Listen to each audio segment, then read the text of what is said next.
Bonjour Serge, Bonjour Swan, tu as visité notre région. merci à toi de m'avoir invité. Tu es auteur, formateur en développement personnel et passionné de la psychologie comportementale, de la spiritualité et de... Et oui, l'ésotérisme, surtout l'ésotérisme. D'accord. Peut-être nous expliquer ce que tu fais exactement, ce que tu proposes dans tes formations, ce que c'est exactement formateur en développement personnel et cette passion que tu as pour de la psychologie comportementale, spiritualité et ésotérisme. Alors, formateur en développement personnel, c'est le titre générique qu'on emploie à notre époque et qui est de circonstance. C'est un petit peu le titre qu'on se déclare en tant que formateur, voilà, etc. Voilà. Ça, c'est le titre générique. Ensuite, bon, ce que je fais plusieurs choses. J'ai plusieurs cordes à mon arc, et comme beaucoup de gens à notre époque. Je fais d'abord des cours par correspondance. Ce sont des cours par correspondance de psychologie ésotérique, on va en parler après sûrement. Dans ces cours-là, ce sont des cours qui durent 3 années, donc c'est quand même pour des gens qui ont un certain niveau d'investissement personnel, c'est-à-dire qui veulent vraiment s'améliorer, qui veulent être des personnes heureuses, parce que le but c'est le bonheur de la psy-éso, comme on dit. Psy-éso étant la contraction du mot psychologie ésotérique, pour éviter de devoir dire à chaque fois psychologie ésotérique, alors on dit psy-éso. Voilà. La psy-éso. Oui, c'est un peu dur on s'y fait. C'est un peu dur au départ, psy-éso. Il y a même quelqu'un sur Internet qui m'a dit, c'est quoi schizo que vous répétez souvent?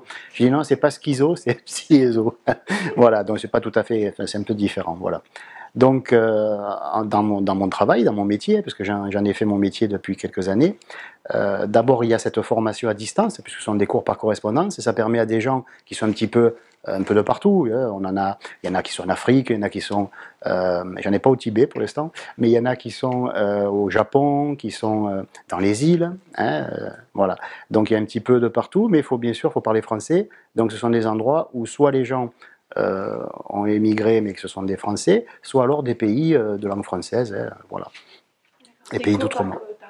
Tu parlais des cours par correspondance, des cours en ligne.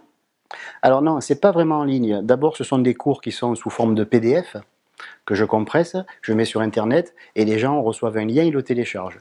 Donc ils reçoivent 4 leçons par mois, ça leur fait une leçon par semaine, et à ce moment-là, ils ont un suivi personnalisé sur un forum.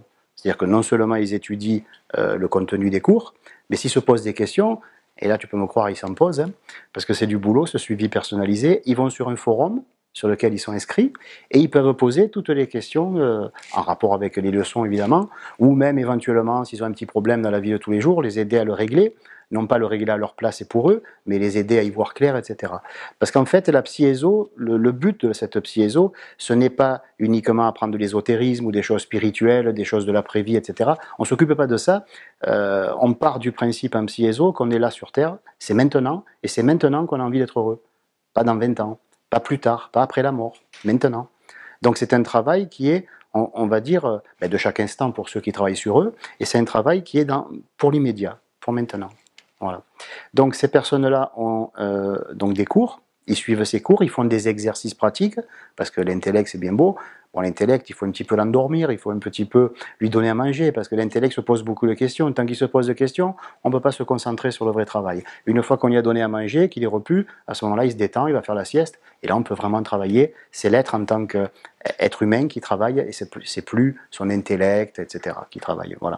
Donc il y a ça, ces cours par correspondance, et après il y a un suivi personnalisé sur un forum.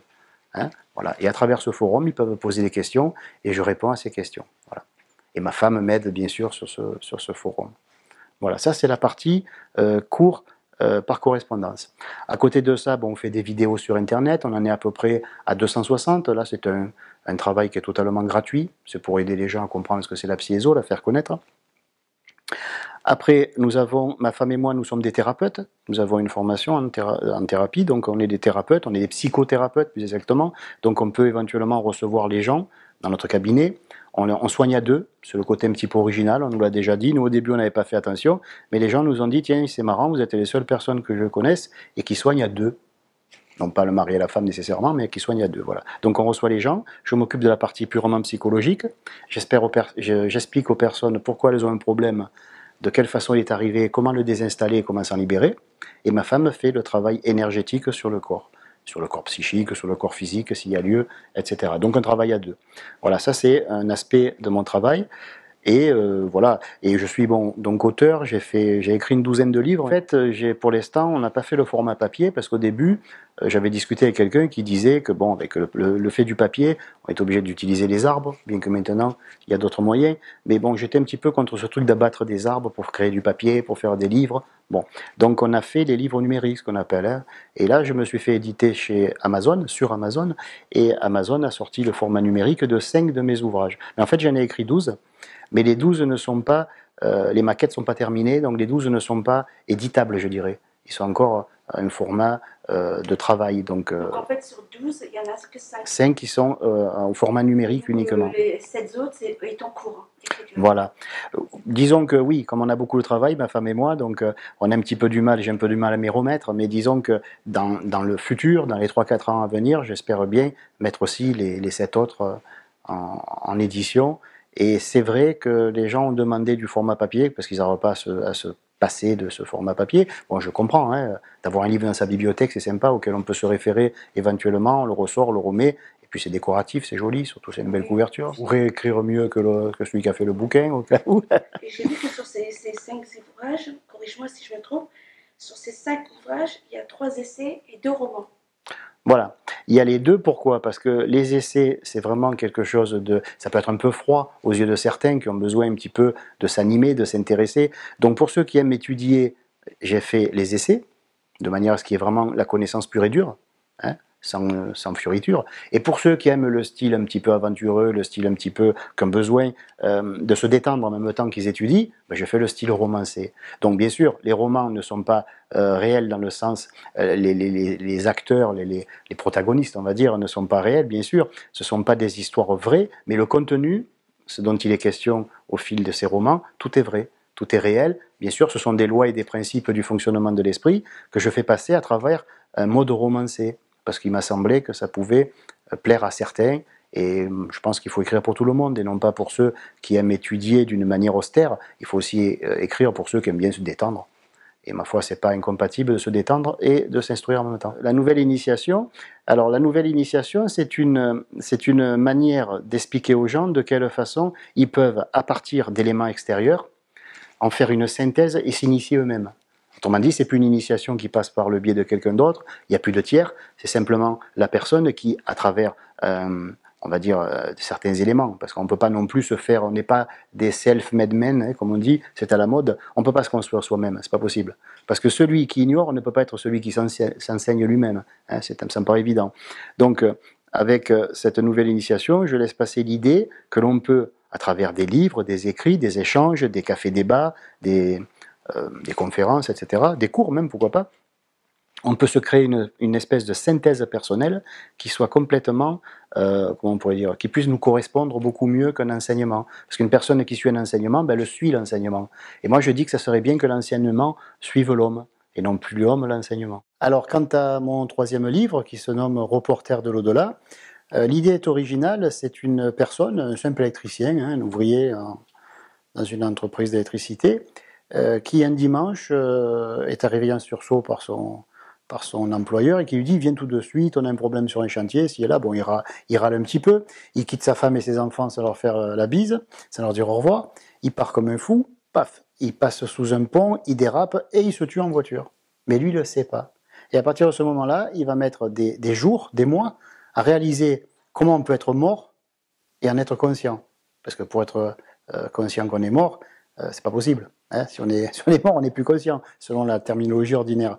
Et là, il réalise que non seulement il n'est pas mort, mais qu'en fait, il n'a jamais été aussi conscient que ça, qu'il n'a jamais été aussi bien, qu'il s'est jamais aussi senti libre, etc. Et donc, il va vivre un tas de choses dans l'au-delà, et un beau jour, il va faire la rencontre, on va dire, d'un médium, on va appeler ça comme ça sera pour simplifier, qui vit en Corse. Et il le rencontre, et à travers ce médium, il lui raconte son expérience, et le médium se fait fort de faire un livre en son nom.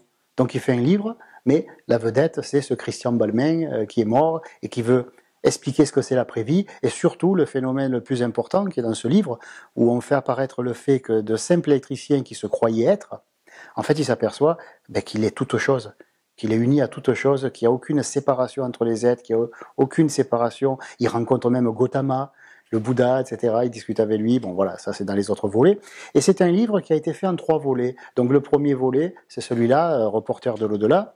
Le second volet s'appellera plus tard Enseignement, Rencontre avec un mage rouge. Et le troisième volet, Enseignement d'un mage rouge. Voilà. De Caïn, oui, oui, de Caïn de la Bible, hein, le célèbre Caïn qui était le frère d'Abel et qui était le fils d'Adam et Ève. Voilà. Le nom de Caïn, bon, voilà, le titre laisse pas trop présumer du contenu, mais c'est vrai que c'est plus quelque chose d'autobiographique, je dirais. Je parle un petit peu à travers le personnage, je parle un petit peu de ma propre expérience, de comment j'ai vécu, comment j'ai ressenti pour la première fois un contact, comment j'ai eu l'impression un jour que dans ma poitrine, l'univers venait m'exploser dessus, etc. Et comment j'ai pu arriver petit à petit à me rendre compte que les religions, c'était pas... Il y avait quelque chose qui n'allait pas dans les religions, il y avait quelque chose qu'on nous cachait, ou quelque chose qu'on ignorait, et que du même coup on nous cachait, par nécessité puisqu'on l'ignorait, etc. Voilà, donc c'est un livre qui est pas vraiment autobiographique, parce que il est un petit peu... C'est un roman, hein, donc il est romancé, mais disons que dans les grandes lignes, je parle en connaissance de cause, puisque c'est un petit peu en 80% de mon expérience personnelle. Voilà. La clairvoyance ou l'attention lucide, en sous-titre. Alors la clairvoyance, c'est quelque chose d'un petit peu particulier, c'est un mot qui est propre à la psyéso, ça vient de clarté, ça vient de voir. La clairvoyance, c'est l'acte de voir clairement la vérité, parce que dans vérance, il y a vérité. La clairvoyance, c'est cette capacité que peut avoir un être une fois qu'il s'est débarrassé de tous ses oripeaux, de toutes ses identifications, de toutes ses programmations, de toutes ses limitations en quelques mots. À partir du moment où il s'est débarrassé de tout ça, il s'aperçoit qu'en fait, il est ce qu'il est. Et s'il apprend à se connaître, s'il apprend à s'accepter en l'état, comme on dit, autrement dit qu'il s'aime tel qu'il est, il s'aperçoit d'un phénomène extraordinaire. Dès l'instant où la personne s'aime telle qu'elle est, qu'elle s'accepte, qu'elle va même au-delà de l'acceptation, mais qu'elle rentre dans qu'est-ce que j'aime, ce que je suis, ce qui peut paraître un peu bizarre, mais peut paraître bizarre, mais dès que la personne commence à aimer ce qu'elle est, il se passe un phénomène extraordinaire, elle peut aimer tout le monde. Ça ne veut pas dire qu'elle va se jeter dans les bras de tout le monde, ça veut dire qu'elle est capable d'accepter tout le monde tel qu'il est, mais tel qu'il est vraiment. Pas quand il est en crise, pas quand il est jaloux, pas quand il est en réaction, mais quand il est vraiment lui-même. Voilà. D'accord. Tu proposes également à tes lecteurs des éditions à la carte. Sur ton blog, c'est quoi exactement? Alors, je l'ai proposé, mais maintenant, normalement, j'aurais dû annuler la page. Mais les éditions à la carte, c'était quoi? C'était par exemple, la personne m'envoyait un thème au hasard. Ça pouvait être l'âme, ça pouvait être le soi, ça pouvait être la projection psychique, qu'on connaît mieux sous le nom de dédoublement ou voyage astral. Quel que soit le thème qui lui plaisait, je lui faisais... je parlais de ça, je lui faisais ce qu'on appelle une monographie, qui traite un seul thème à la fois. Hein. Donc je lui faisais une petite plaquette, un petit livret d'une trentaine de pages, où je traitais du mieux que je pouvais, à fond, on va dire, avec du mieux de mes connaissances, ce sujet-là. Voilà. Mais ça, bon, on a arrêté parce qu'il y avait vraiment trop de demandes, et des fois, c'était des demandes qui partaient un petit peu dans tous les sens, et les gens n'avaient pas trop bien compris le système, c'était vraiment une monographie, quelque chose qui traite un sujet à la fois. Voilà. Donc du coup, je l'ai arrêté, mais je n'ai peut-être pas levé. Tu as dû peut-être lire juste avant que j'enlève la page ou juste avant que... Maintenant, je ne le fais plus. Voilà. Parce que ça aurait été impossible. Je pensais au départ qu'il allait y avoir une dizaine de personnes par an. Et en fait, il y en avait trop et je ne pouvais pas assumer. Voilà. D'accord. Tu proposes également des séminaires? Laetitia, ma compagne, ma moitié, on va dire. Celle qui peut me compléter sans me manquer quand elle n'est plus là. Ça, c'est un truc extraordinaire. Hein. Comment être complété par quelqu'un sans se sentir à moitié vide une fois qu'elle s'en va. Ben, il suffit de trouver quelqu'un qui est à moitié nous, alors qu'on est déjà à moitié complètement nous. Voilà, donc ma moitié, donc Laetitia, elle le met dans les séminaires, c'est-à-dire que selon le séminaire qu'il y a, si ça a une tendance plutôt psychique, où il faut faire des travaux sur les gens, personnellement pour les aider, ben, c'est elle qui intervient. Et dans la partie purement, on va dire, verbiage, qu'il faut expliquer, à ce moment-là, c'est moi qui parle, parce que j'aime placer 2 ou 3 mots à la suite. J'aime bien me parler, voilà. Donc ces séminaires, bon, c'est assez vaste, hein, il y a pas mal de sujets, en tout on en a 7. Mais ce qu'on fait le plus souvent maintenant, ce sont les séminaires de magnétisme supérieur. On fait se relier à soi-même, qui est vraiment notre dada, notre vedette, notre petit bébé, on va dire. Se relier à soi-même, qui est vraiment spécial. Et on fait des séminaires sur la radiesthésie, des séminaires sur ce qu'on appelle le rayon horizontal, etc. Voilà, il y a plusieurs thèmes, mais disons que maintenant, on met l'accent surtout sur le magnétisme supérieur. Autrement dit, le magnétisme où il y a une connaissance, une formation, hein, bien connaître le corps humain, comment il fonctionne, tout ça. Médecine supérieure, se relier à soi-même. Bon, ça, il faudrait un roman pour expliquer ce, ce séminaire-là. Et par exemple, la radiesthésie. Voilà, on fait surtout ça actuellement. Mais en tout, il y en avait 7. Et à un moment donné, c'est vrai qu'on les faisait tous. Et après, on s'est aperçu qu'on pourrait condenser, en supprimer un ou deux, et condenser dans les autres séminaires, les premiers séminaires que nous avions faits, qui étaient complets, oui, mais sur lesquels on pouvait rajouter quelque chose, sur lesquels vous pouvez venir se greffer encore d'autres informations. Et de 2 jours, ils sont passés à 4 jours. Donc les séminaires sont sur 4 jours. Voilà. Ah, la partie technique de la piezo. Voilà. Alors, c'est un truc qui me paraissait intéressant, qu'on en a parlé des années avant de commencer avec Laetitia, on en a parlé ensemble. Les gens, on le voit bien sur Internet, que ce soit sur Facebook, que ce soit de partout, les gens ont une approche de la connaissance qui est uniquement, je dirais, elle est cardiaque, on va le dire comme ça. Elle est cardiaque, c'est-à-dire qu'ils sont dans l'acceptation de l'autre, ils sont dans l'amour, dans la compassion, etc.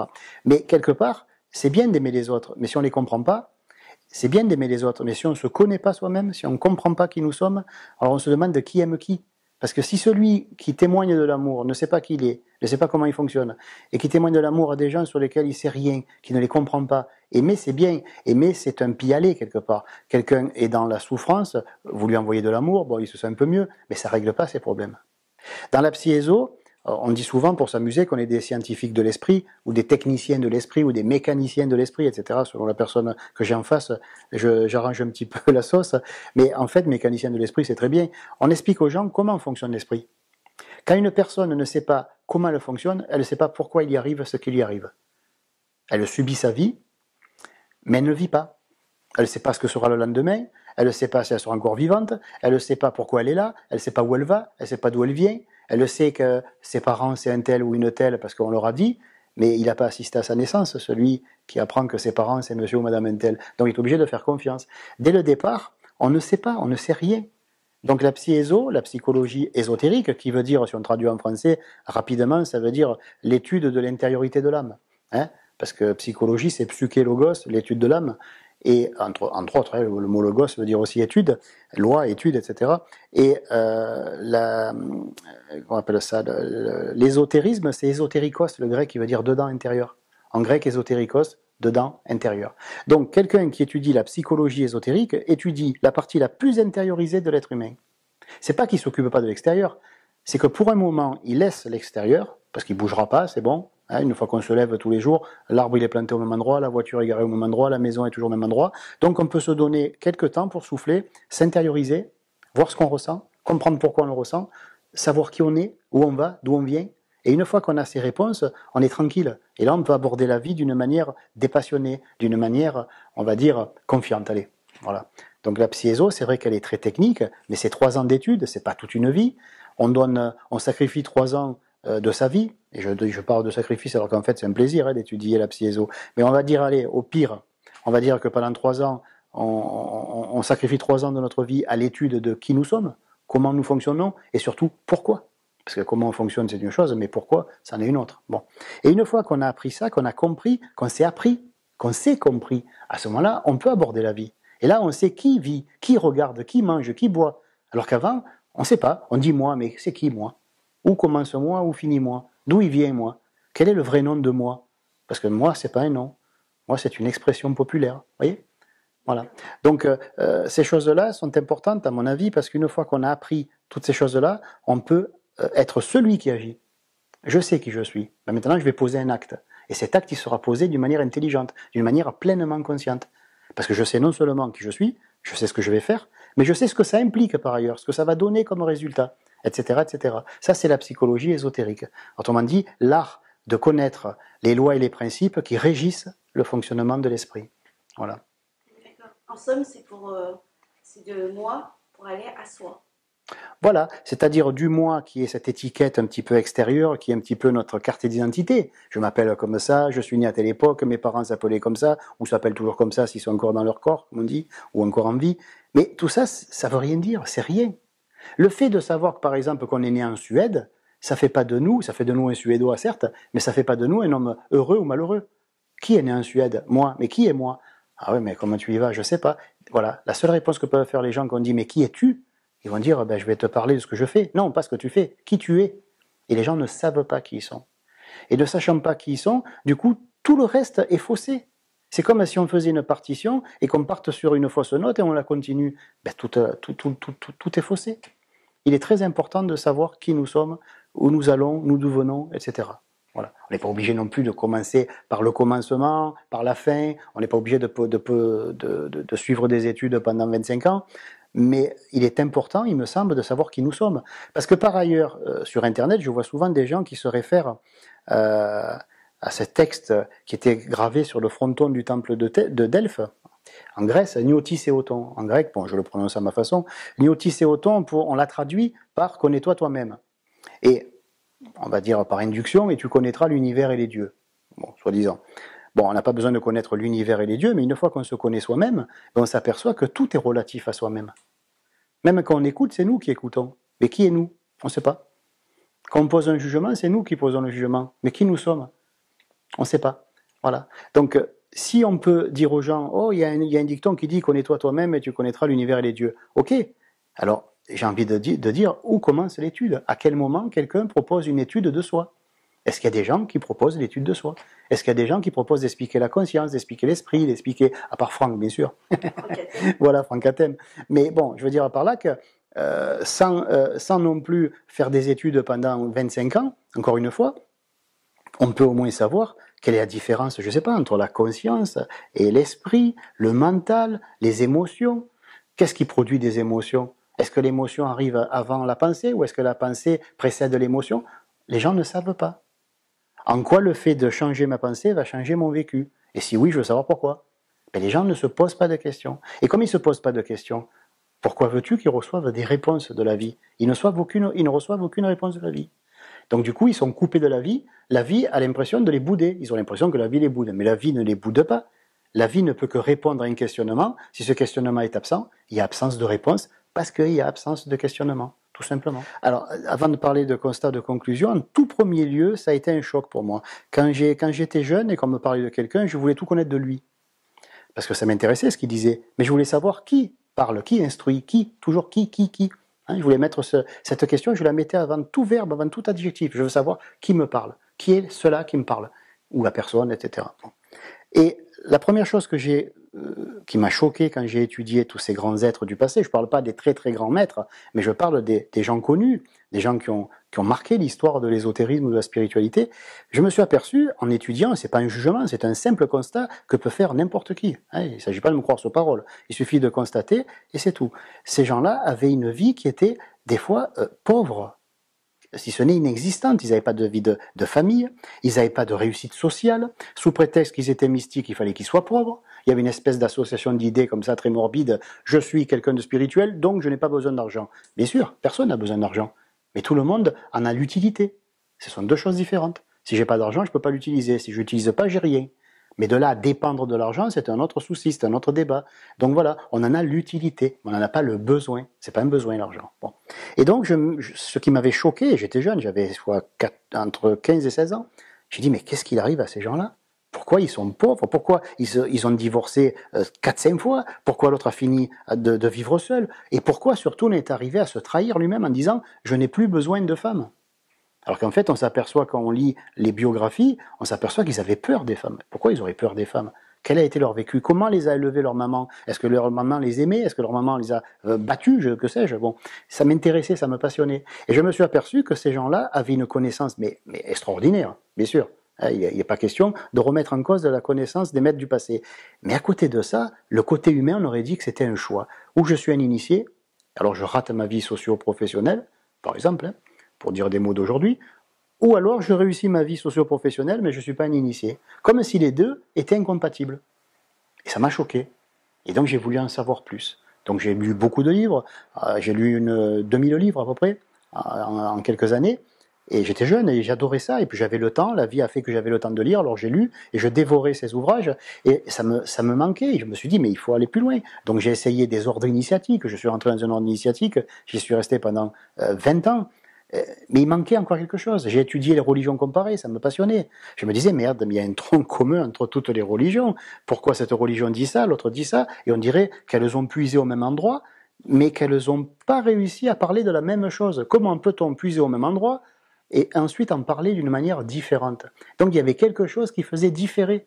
Il y a un tronc commun, on dit tout le temps, il y a un tronc commun, et après les religions, les traditions, etc. se sont construites autour. Ok, mais pourquoi à partir d'un tronc commun, on peut avoir des branches différentes? Si je plante un arbuste qui est je sais pas moi, un chêne, j'aurai pas des branches de platane et des branches de cerisier, j'aurai des branches de chêne. Alors pourquoi à partir d'un chêne on aurait des branches différentes? Et c'est ça qui m'interpellait, qui me questionnait, et tant que j'ai pas eu la réponse, ben j'ai pas lâché le morceau.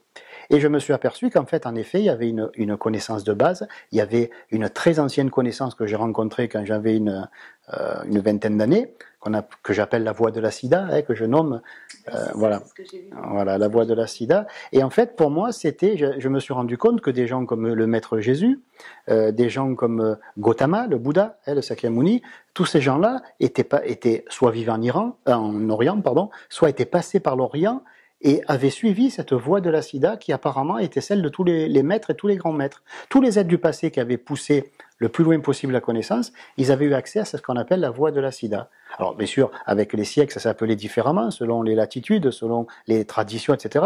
Mais il y avait toujours ce tronc commun que je connais moi sous le nom de voie de la sida, qui peut avoir d'autres noms. Ben, on va dire que... on pourrait dire que toute personne qui étudie le fait normalement pour se connaître. Mais une fois qu'on se connaît, il se passe un phénomène extraordinaire. Non pas qu'on connaît l'univers et les dieux dans l'absolu, parce que ce serait bien prétentieux, mais on s'aperçoit que l'univers et les dieux, tout ça c'est en nous. On a tout en soi. Et qu'une fois qu'on connaît soi, on connaît soi de tout le monde.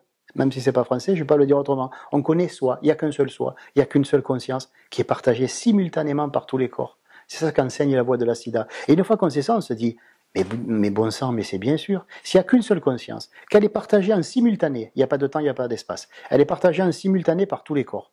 À ce moment-là, pourquoi les corps réagissent différemment à partir d'une même chose? Pourquoi dans ce verre-là, je verse de l'eau, ça devient vert, dans ce verre-là, ça devient jaune, dans ce verre-là, ça devient bleu? Simplement parce que dans ce verre-là, il y avait déjà un sirop qui était jaune ou qui était vert, de la menthe, du citron. Dans ce verre-là, ça devient rouge parce qu'il y avait déjà un fond de grenadine. Donc on s'aperçoit qu'à partir du même mot, on a des sirops de grenadine, de menthe, etc. Simplement parce que chaque verre est incapable de se proposer en tant que rien. Il faut qu'il soit quelque chose. Il faut qu'il ait son grain de sel à mettre. Il faut qu'il ait moi. Il faut qu'il dise j'existe. Alors qu'en fait, il fait plus qu'exister, il est. Il n'y a pas mieux que d'être. Être, c'est quelque chose de phénoménal. Lui, il veut exister dans le temps, dans l'espace. Il veut vraiment durer, il veut vraiment faire quelque chose. Et du coup, c'est vrai que les grands maîtres du passé, ou les maîtres du passé, on appelle ça comme on veut, se sont rendus compte qu'à un moment donné, le problème, c'était le moi humain. On peut l'appeler autrement, on peut l'appeler l'ego, on peut l'appeler, voilà. Nous, on dit le moi en psyéso, mais bon, toutes les appellations sont bonnes du moment qu'on s'entend et qu'on sait de quoi on parle. Et ce petit moi humain qui est en souffrance, qui est souvent en crise, qui fait des crises d'adolescence, qui fait des crises de la soixantaine, etc. Tous ces petits moi-là, c'est autant de grenadines, de menthe, de citron, etc. C'est ça qui teinte ce qui n'en a pas de teinte. Or, ces grands maîtres du passé se sont dit, je vais enlever le sirop, et il restera l'eau. Et une fois qu'ils ont enlevé le sirop, autrement dit, une fois qu'ils ont nettoyé leur moi de tout ce qui n'était pas ce quelque chose que les hindous appellent cela, homme, cela, ils s'aperçoivent qu'en fait, ils sont reliés à quelque chose, mais qui est géant. Alors bien sûr, après, ils peinent à reprendre des expressions du genre, alors il y a telle tradition, ils peinent parce qu'ils se disent, mince, mais toutes ces traditions viennent du sirop. Aucune de ces traditions sont cela, puisque cela, c'est l'eau qui est teintée des sirops. On va arrêter cela, on va garder cela et on va arrêter le sirop. Voilà. Donc c'est ça la voie de la sida, c'est ça le tronc commun. Et la psyéso, comment elle se positionne par rapport à la voie de la sida? La voie de la sida, on va dire que c'est bac plus 12. Et la psyéso, c'est bac plus 1. Voilà, bac. Voilà. C'est quelque chose qui est beaucoup plus facile d'intégrer, de présenter. Voilà, c'est quelque chose qui est... Et après, les gens, s'ils veulent aller plus loin, parce que le but de l'enseignement, et j'en aurais terminé, ce n'est pas d'instruire les gens, c'est de les brancher à eux, les relier à eux-mêmes. Et une fois qu'ils sont reliés, leur dire, voilà, maintenant, vous pouvez vous brancher, bon, chacun le voit à sa façon, je fais ce mouvement, mais c'est pas en l'air, c'est pas dans le ciel, se brancher avec des fréquences vibratoires de très haut niveau, et là, on reçoit le véritable enseignement. Parce que sur Terre, ce qu'on a, j'allais dire c'est du pipi de chat, donc je vais pas le dire, mais on va dire que sur Terre on a quelques connaissances pour faire mumuse, pour s'amuser, pour voilà. Mais à partir de ça on peut arriver à se brancher, et une fois qu'on est branché, on est en direct avec l'eau pure, l'eau qui n'a aucune teinte. Et là on s'aperçoit que non seulement on peut contacter cette eau, mais cette eau est en train de se contacter elle-même à travers nous. Parce que nous sommes cette eau qui s'est oubliée, on va le dire comme ça, et qui se retrouve. Voilà. Il n'y a pas eu de temps, il n'y a pas eu d'espace entre les deux. C'est des retrouvailles permanentes. C'est une alchimie de l'individu qui réalise qu'il a toujours été ce après quoi il courait. Alors il s'arrête de courir et quand il s'assoit, il s'est atteint. Voilà. Ben, ma conclusion, c'était que ces gens-là avaient un a priori sur soi, un a priori sur eux, un a priori sur la vie. Ils se disaient, comme je suis quelqu'un qui suit un enseignement de haut niveau, je dois avoir un comportement impeccable. Or, comportement impeccable est incompatible avec je suis un être humain. Quand on est un être humain, on ne peut pas avoir un comportement impeccable, puisque le comportement impeccable est tout sauf humain. Donc on ne peut pas. Ça serait comme dire je veux devenir parfait. Alors si tu veux devenir parfait, il faut que tu cesses d'être un homme, il faut que tu cesses d'être une femme. Voilà.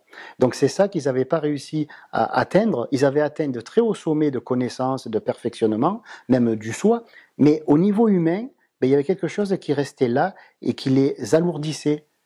Ils se disaient, tiens, si par exemple, c'est un exemple tout bête que je prends qui pourra peut-être faire hérisser certains, mais pourquoi pas, ces maîtres-là du passé, ils prenaient par exemple une femme, et si jamais ils avaient un désir pour une autre femme, ils le vivaient très mal.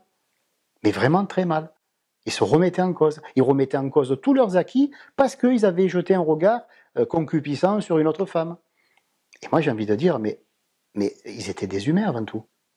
Ils étaient des humains qui étudiaient des choses parfaites, mais ils n'étaient pas obligés de le devenir. De toute façon, ils le sont déjà. Quelque part, on pourrait même dire, et ça va être le mot de la fin par rapport à cette question, on pourrait dire que puisque Dieu et nous, ça fait un. Alors, nous sommes humains à la place de Dieu, et Dieu est parfait à la nôtre de place.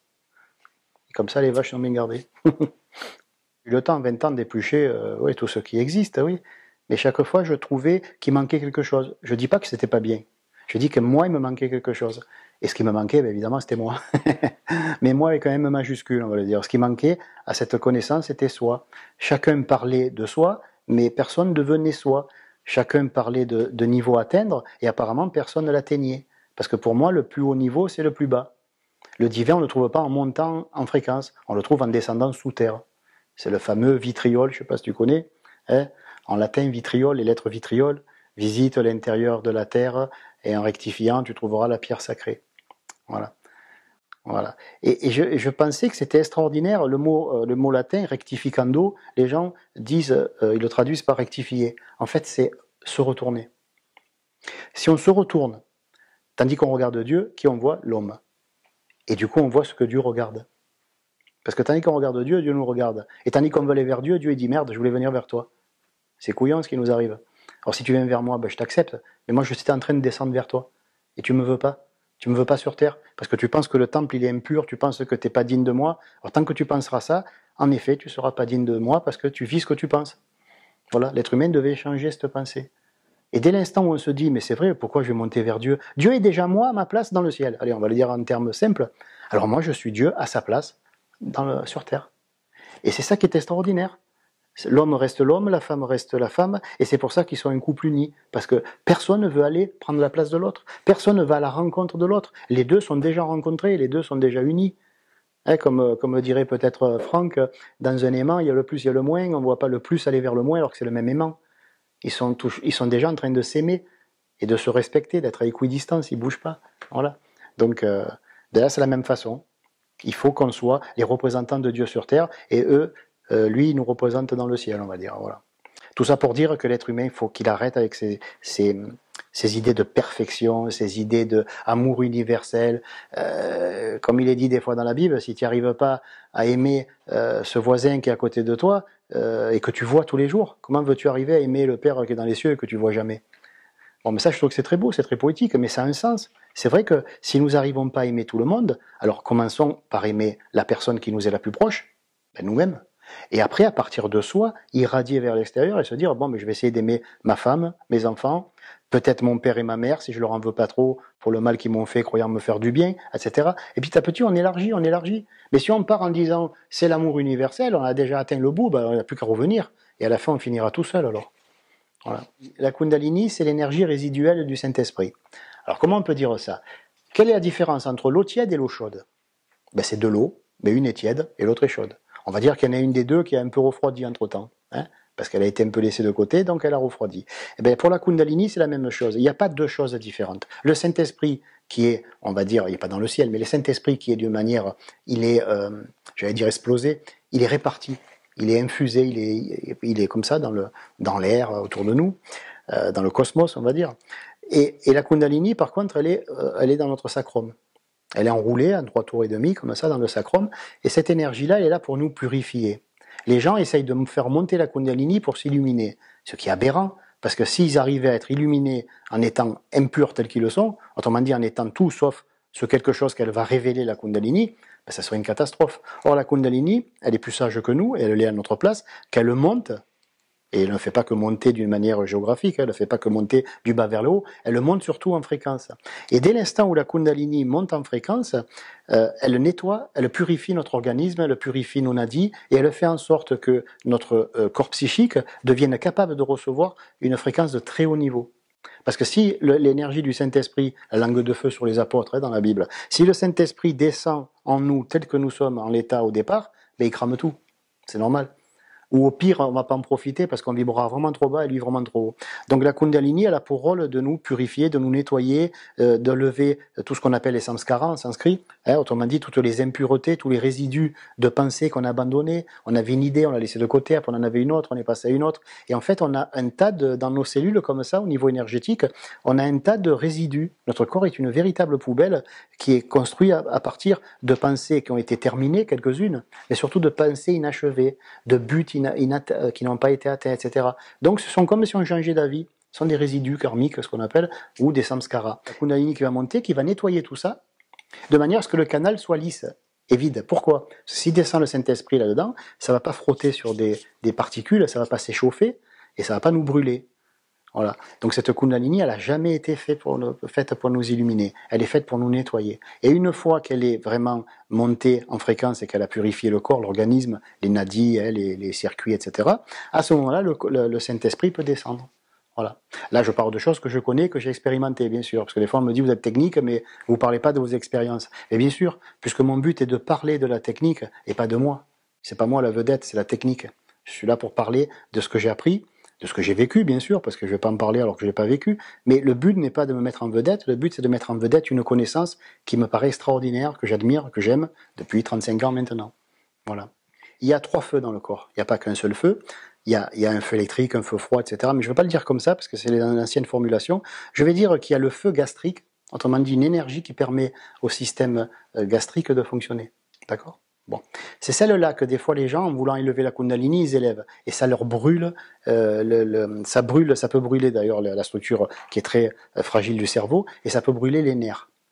Voilà. La personne, elle sent une douleur et une chaleur, mais qui est atroce dans le dos, dans la moelle épinière, c'est parce qu'elle a réveillé le feu gastrique. Ce feu se mélange au système nerveux cérébrospinal, au système nerveux central, et la moelle épinière, et en se mélangeant, il change la fréquence de la moelle épinière, et au lieu d'être simplement conscient, parce que c'est grâce à ça qu'on peut toucher ce qui est chaud, ce qui est froid, c'est les nerfs du système nerveux cérébrospinal. Au lieu de ressentir, on ressent plus qu'une seule chose, c'est une douleur atroce.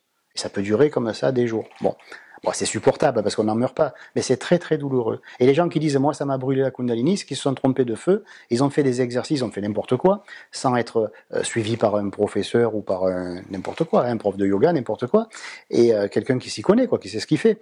Et du coup, ils ont éveillé un des 3 feux et pas le bon, le feu gastrique. Après, on a le feu sexuel. Voilà, c'est celui-là qui est le plus coquin, et c'est ce feu-là sur lequel travaillent, on va dire, les tantrikas.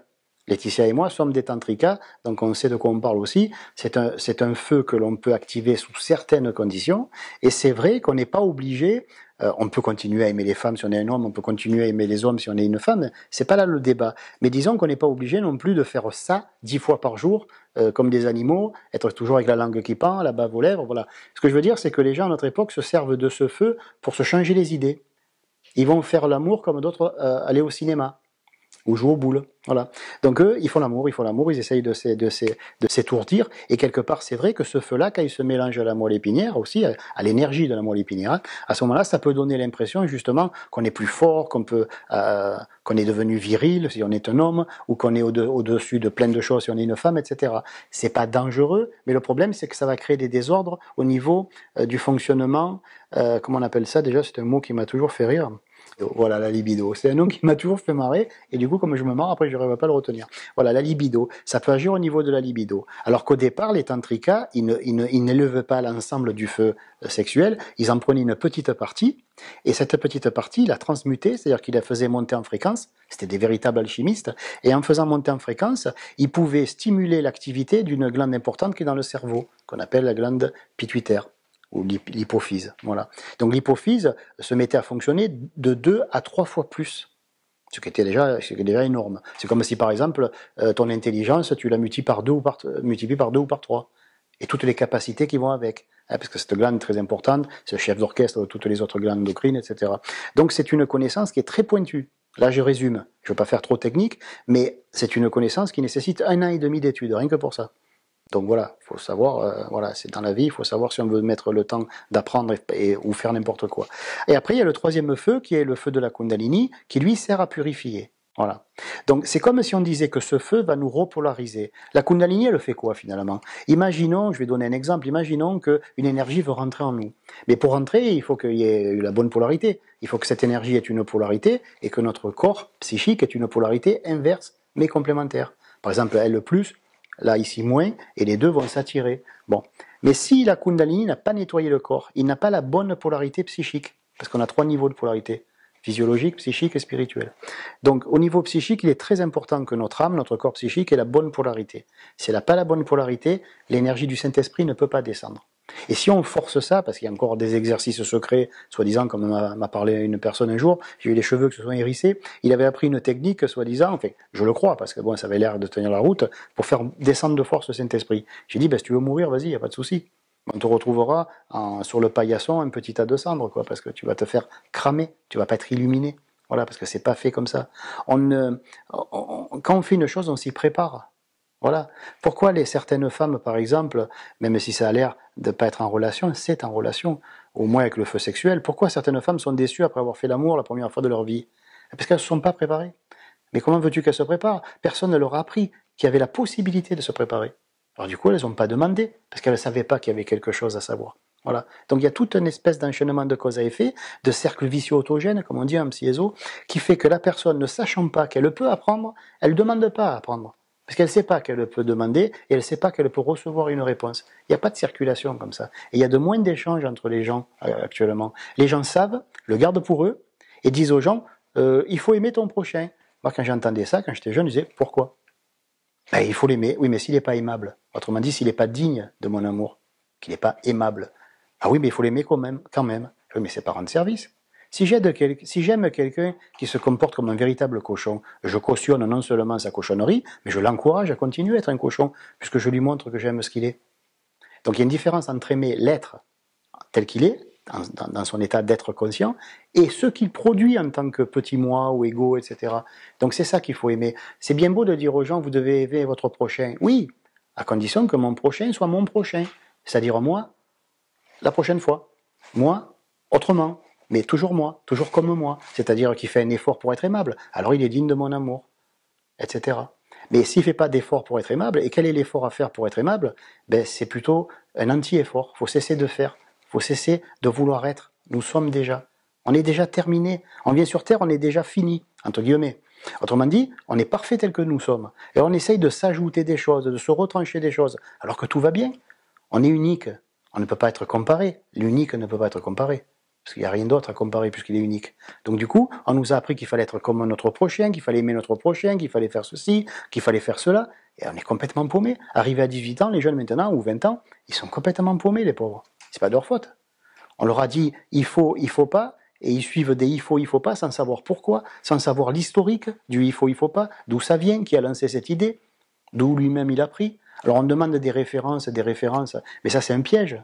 On demande beaucoup de références à notre époque. Quand par exemple je dis la psy-éso, on me dit quel est ton diplôme, mais il ne peut pas y avoir de diplôme qui sanctionne la connaissance une fois qu'on se branche et qu'on la reçoit directement. Quel diplôme pourrait sanctionner ça? Et encore faudrait-il que celui qui offre le diplôme ait lui-même la même connexion. Donc on ne peut pas. Donc il n'y a pas de source. La seule réponse, quelles sont vos sources? Soi, moi, nous. C'est pareil, il n'y a pas de mots pour le dire. C'est une seule chose. C'est ça, ma source. C'est la source unique. Il n'y en a qu'une. Et après, les gens se sont arrogés le droit de donner des diplômes, de donner des qualifications. C'est très bien, ça peut aider. Parce que sinon, pour certains, on va pas se faire opérer par un chirurgien s'il a juste son CAP de mécanique auto. C'est un petit peu gênant. Voilà. Mais à côté de ça, il faut pas non plus en faire une règle, en faire une loi. Voilà. Donc moi, si tu me demandais mes sources, je te dirais, je serais bien en peine de te les donner, à moins que tu te branches et que tu reçoives les mêmes que moi. C'est pas les sources, c'est une seule source. Mais cette source, elle coule en des millions de ruisseaux. J'ai fait quelques-uns de ces ruisseaux, une vingtaine, une trentaine, et à un moment donné, je me suis arrêté. Je me suis dit, mais c'est bizarre. Là, le ruisseau, il est vert, là, il est bleu, là, il est jaune. Mais l'eau, c'est toujours la même. Alors j'ai analysé l'eau. Et au lieu de trouver l'eau, je me suis trouvé moi. Voilà. Je te pose la question, c'est quoi l'amour? Ah, c'est une énergie. Je ne le vois pas, je ne confonds pas. Je fais la différence entre l'amour et la tendresse et l'affection. Entre êtres humains, il se produit deux choses généralement. Il y a l'attirance sexuelle, il y a l'attirance sensuelle. Bon, l'attirance sexuelle, bon, c'est ce que c'est, il n'y a pas de souci. Et les gens pensent souvent qu'ils s'aiment parce qu'ils ont envie de faire l'amour les uns et les autres. Bon, on va dire que c'est une façon de considérer l'amour. Après, il y a l'attirance sensuelle, qui n'est pas, il n'y a pas de connotation sexuelle. On peut avoir une attirance sensuelle avec quelqu'un qui déborde d'énergie, qui déborde de gaieté, qui déborde d'amour, pourquoi pas, hein, voilà. Mais à ce moment-là, on se dirait, oui, mais finalement, comment il fait pour déborder d'amour? Il déborde d'énergie, alors. Parce qu'on déborde d'amour, on déborde d'énergie. Alors l'amour n'est pas quelque chose qui est quantifié par les émotions, c'est quelque chose qui est presque de l'énergie pure. J'ai rencontré des gens qui étaient pleins d'amour, mais ils se sont pas amusés à me dire je t'aime. C'est là je leur ai mis une baffe, je leur ai dit mais tu me prends pour un âne, tu peux pas m'aimer, tu es dans l'amour. L'amour, c'est comme un état. Quand on est dans l'eau, on ne dit pas à quelqu'un qui est à côté de nous, t'as vu comme mon eau, elle est agréable. On sait très bien qu'il jouit de la même chose, puisqu'on ressent la même chose, on est plongé dans la même eau. Donc pour moi, l'amour ne rentre pas en ligne de compte avec l'affection, la tendresse, les sentiments, etc. Ce sont des choses différentes. L'amour, pour moi, c'est une énergie qui est extraordinaire. C'est une énergie qui, je sais pas, qui fait tenir les planètes entre elles, qui les tient à équidistance, etc. Donc pour moi, c'est une énergie c'est un feu dévorant. Voilà, c'est comme ça que je l'ai appris dans la voie de la sida. C'est un feu dévorant. Imagine un ogre qui a une bouche qui prend la moitié d'une galaxie et il avance et il dévore tout. C'est un feu dévorant. C'est quelque chose qui vous saute à pieds joints dans l'âme, non pas pour vous piétiner, mais pour vous câliner. Mais c'est pas quelque chose de sensoriel. C'est pas quelque chose de. On peut dire j'aime ma femme, oui, mais c'est un amour humain. Autrement dit, c'est une sensibilité, c'est de l'affection, c'est d'une tendresse infinie. Mais c'est pas l'amour. L'amour, c'est une énergie qui est quelque chose d'extraordinaire. C'est le pouvoir divin en action. Voilà. On a des projets parce que il faut savoir une chose, c'est que Laetitia et moi, donc, nous enseignons la Psyéso, donc c'est notre revenu principal, on en a qu'un. Et à côté de ça, on donne donc des séminaires, ces séminaires sur 4 jours, et l'argent qui est récolté, nous prenons 10% pour nous, pour les frais, et le 90%, ça va dans une association culturelle qui s'occupe des animaux, de la permaculture, bon, de pas mal de choses, mais surtout des animaux. Et cet argent nous permet, par exemple, là dernièrement, on va prendre des sœurs jumelles, si je ne me trompe pas, des sœurs jumelles des agnelles, hein, ça s'appelle, oui. C'est plutôt ma femme qui s'en occupe, cette partie. On va prendre des agnelles, et elles sont jumelles. Et on leur a construit une bergerie rien que pour elles. Elles ont 2000 mètres carrés qu'on a clôturé que pour elles. Et tout ça, bien sûr, ça nécessite de l'argent. C'est pour ça que l'argent est un parfait utilitaire. C'est quelque chose, c'est une utilisation, l'argent. C'est pas un besoin. On n'a pas besoin de prendre des animaux. Mais dès l'instant où on se dit, tiens, il serait utile de leur sauver la vie parce que lui va partir à l'abattoir, cette chatte, on y a coupé une jambe, elle a 2 ans, personne ne va la vouloir, en plus elle supporte pas les autres chats, elle supporte pas les autres chiens, ben elle va partir, elle va être euthanasiée. Ben nous, qu'est-ce qu'on fait? Hop, on l'achète. Et cet argent sert à ça. Voilà. Donc ça, ce que nous avons à cœur de faire, c'est notre idée et on est en train de le faire, c'est de pouvoir devenir autonome, avoir assez, c'est pour ça qu'on fait ces séminaires, avoir assez d'argent pour acheter un grand terrain et y mettre plein d'animaux dessus, des vaches, des cochons, des trucs comme ça, et pas n'importe lesquels, ceux qui risquent de mourir, ceux qui sont malades, eh ben on les soignera et on payera un vétérinaire et ils seront soignés par exemple, ou ceux qui vont partir à l'abattoir, ben non, on l'achète à la personne qui va le mettre à l'abattoir. Pourquoi? Parce qu'elle donne plus de lait cette vache ou que cette chèvre elle a un problème, eh ben on l'achète. Voilà. Mais ça nécessite un budget énorme. Et ce budget énorme, bien sûr, on l'a pas. Mais pour l'instant, il est en train de se construire. Et c'est ce que nous avons à cœur. Alors pourquoi, juste un dernier mot, pourquoi les animaux? Parce qu'après tout, nous sommes des psyésos, on s'occupe de la voie de la sida, on s'occupe de la conscience, de l'esprit. On va dire, mais pourquoi les animaux? Alors, ça c'est un truc qui tient à cœur beaucoup à mon épouse, Laetitia Beretti, c'est que c'est quoi les animaux pour nous? Pour nous, c'est pas quelque chose d'extérieur. Tous ces animaux que je vois dehors, je les sens dedans. Alors c'est quand même bizarre. Pourquoi mes yeux les voient dehors alors que je les sens et je les vis dedans? Bon, il n'y a pas de mots pour l'expliquer, hein, ça, voilà. Mais on va dire, ils sont là. L'animal, il est là, il me fait baie, et je vais le regarder, mais pourquoi je le regarde là alors que je le sens ici? C'est parce qu'il est là. L'animal est en moi. Qu'est-ce que les animaux? Ce que nous faisons aux animaux, c'est ce que nous faisons à notre propre sensibilité. Parce que l'animal, c'est notre sensibilité. En nous, nous avons les minéraux, les végétaux, les animaux. On inclut tout ça, hein, comme on le disait tout à l'heure. Hein, tu as trouvé ça que c'était mignon, et c'est vrai que je le dis pas assez souvent, parce que bon, c'est plutôt ma femme qui dit des choses qui sont mignonnes, parce que bon, voilà, c'est propre de la femme de pouvoir parler ces choses-là et de s'émouvoir et d'émouvoir les autres. Moi, mon but, c'est d'instruire, c'est pas tant d'émouvoir. Mais je veux dire par là qu'il y a une chose extraordinaire, c'est que nous avons des os, nous avons des sels minéraux, nous avons des oligo-éléments, donc on a les minéraux en nous. On a un système nerveux neuro-végétatif. Bah, je m'excuse, mais dans neuro-végétatif, il y a végétatif. Donc on a le monde végétal en nous. D'accord?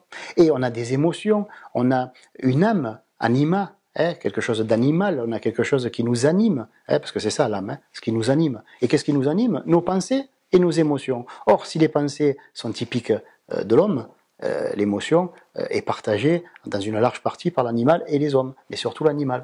Donc quelque part, recueillir des animaux, c'est recueillir nos émotions. C'est pour ça que dans la Bible, à un moment donné, il y a comment il s'appelle?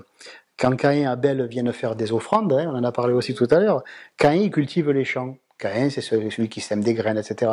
Donc Caïn, c'est l'intellect. Hein, voilà, c'est simple. Bon. Et il y a Abel qui, lui, s'occupe de faire paître les moutons. Hein. Donc des animaux qui sont paisibles, des émotions de paix, des émotions de tranquillité, hein, qu'on appelle shanti en sanskrit.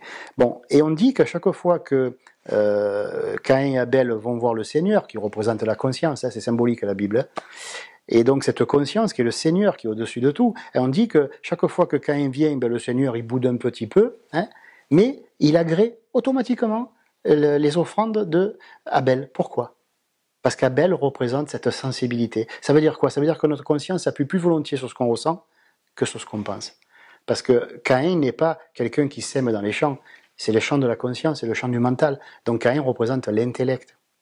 En fait, c'est pas que la conscience se défie de l'intellect, mais la conscience, c'est que l'intellect, ça peut virer, ça peut aller à droite, à gauche, mais une émotion. Comment dire qu'une émotion n'est pas vraie?